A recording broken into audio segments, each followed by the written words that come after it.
In today's video, I'm gonna teach you different ways to get into a caloric deficit, and we're starting right now. Hey guys, what's going on? This is Paul Ravella from ProPhysique.com, and today's video is a question I got from you guys on my Instagram direct message. So I've got some great ideas for you on how to get into a caloric deficit, but I'm gonna start by reading the question. And since it's 2022 and we have the same goals, you're joining me in this year of transforming. Well, hey, hit subscribe. It's what I love to do here. I've been wondering about the different ways people diet to get into a calorie deficit. Can you eat anything you want, or do you still have to monitor your macros? I was told a calorie is a calorie. Let's talk about this idea of a caloric deficit. Sorry guys, Coach Paul here, and I wanted to just let you guys know I'm extending the deadline for the Transformation Challenge. We're giving away $50,000, we're giving away nutrition, training plans, we're including all that for you guys along with a private group.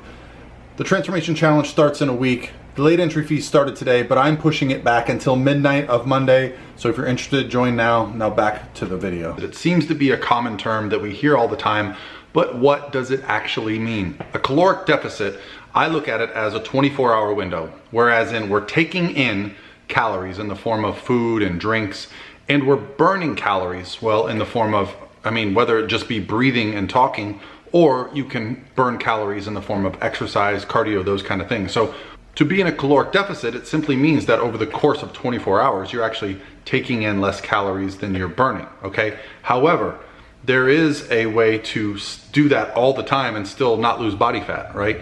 That's because you can make up for these deficits by overeating. And this is very common. A lot of us will be very good for 3, 4, 5 days at a time, and then we'll have a day where we just blow it out. This is actually kind of pretty normal behavior.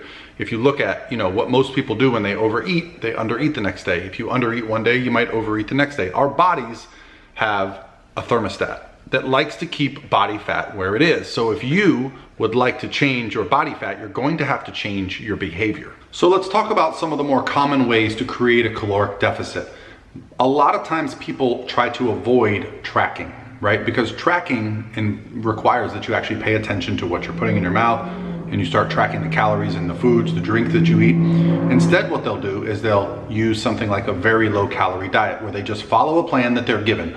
Oftentimes these plans are 800, 1,000 calories, something really, really low, and they get fantastic results. Another approach that is going to allow you to kind of take in less calories is fasting, when you give yourself a small window to eat throughout the day.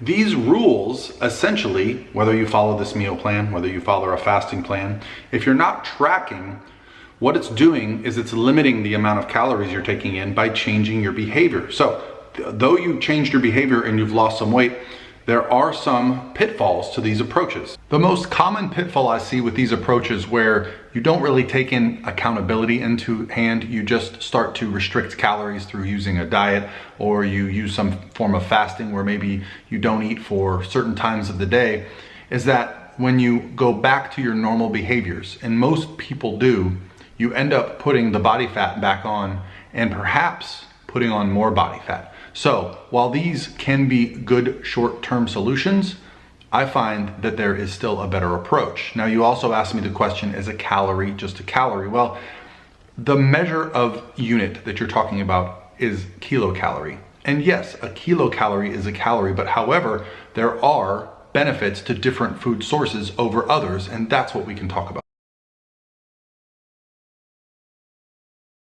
Now, you asked me a question, can you eat anything and be successful in weight loss? Technically, this is true. In fact, there's some pretty cool stuff out there, like a teacher who had his students help him devise a weight loss plan. The caveat was they had to get all his food from McDonald's. And guess what? This gentleman lost lots of weight, improved every single health marker, and he ate all his meals from McDonald's for a few months, which his students had to go there and figure out the macronutrient totals of. So there is a big divide amongst people who say, this isn't healthy because it's quote unquote McDonald's. However, what most people don't realize is when you go to McDonald's, you can get oatmeal, you can get water, right? You can get foods that are gonna provide better options, okay? What most people don't realize when they say you can eat whatever you want and lose weight is that to keep within your caloric ranges, if you wanna eat whatever you want, it tends to be much less volume of food. So I'll give you an example. So something like Sour Patch Kids, right? These are candy. And then I have something like white rice. So they're both just basically pure carbohydrates, right? Basically going to, be turned into glucose in the body. And this one is gonna get demonized, and this one is accepted as a bro food. But why? Well, for one reason, you're gonna get a little bit more volume of food when you eat something like rice, something like oatmeal, something like fruits and vegetables. Fruits and vegetables are also gonna have things like micronutrients. So while calorically they might be equivalent, there are some other downstream benefits. That doesn't mean you can't include something like this into your plan occasionally if it helps you avoid going off plan. The real value in understanding macronutrients and understanding calories and foods is that you're never off your diet, right? The examples I gave before, where if you're on a fasting plan and you're only eating for 4 hours a day, if you eat outside that 4-hour window, what happens? A lot of people's mindset shifts to, okay, I'm off my plan, screw the plan, I'll start back over next week, next month. What about the other approach? You're given a meal plan. You're given your plan of, these are your meals, you eat these, these egg whites and these things. But if you go off that plan, if you're put in a social situation, if you have to travel, well, you're gonna be in a little bit of trouble. This is why myself, my clients, we use an approach called flexible dieting, where we understand the value of whole foods, okay? But we also understand that if you want to include something that's not based on a whole food diet, it's perfectly acceptable. And you can still reach your goals. You can drink alcohol, you can have cake, you can eat pizza. Just understand that those foods that are very calorically dense, you're gonna get a lot less volume, okay? It's also sometimes difficult to understand just how full you can get from eating something that's higher in protein. So while there are many ways to actually get into a caloric deficit, most of those ways that I have seen, and I've been doing this for over a decade, and I've had lots of success with my clients and I've seen lots of people fail, is because they're not actually taking things into account, okay? While you can certainly restrict calories to a very high degree for a very long time, you'll see people in the comments of this video, okay? A lot of people that follow me understand that they've done these diets that have a fancy name and they're kind of easy to get into.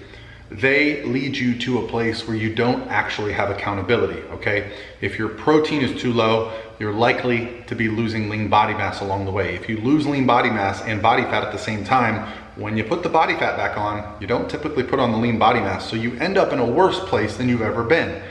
However, if you start to just understand the value of foods, and it does take a little bit of work, but you just start to plug some things into an app, you can take control. And if you want to restrict calories, you can still do that, but it stops the binary thinking of good food versus bad food. There are no bad foods, okay? Foods are things that we can digest. Sometimes they might not be the best thing for us calorically, but understand that we are actually human beings. Psychology matters.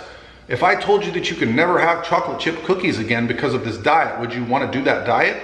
I know I wouldn't want to do it. However, I can fit chocolate chip cookies into my diet, and I'm going to show you guys during this transformation challenge that losing weight, it's not just about numbers. It's about psychology. It's about understanding the behaviors that you have and why you've developed them and how we're going to change them.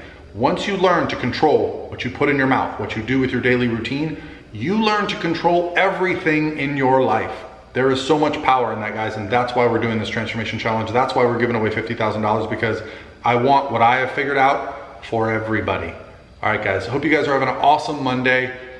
Give me some questions. Go to my Instagram. Leave comments below. This channel is for you, and I'm excited for 2022.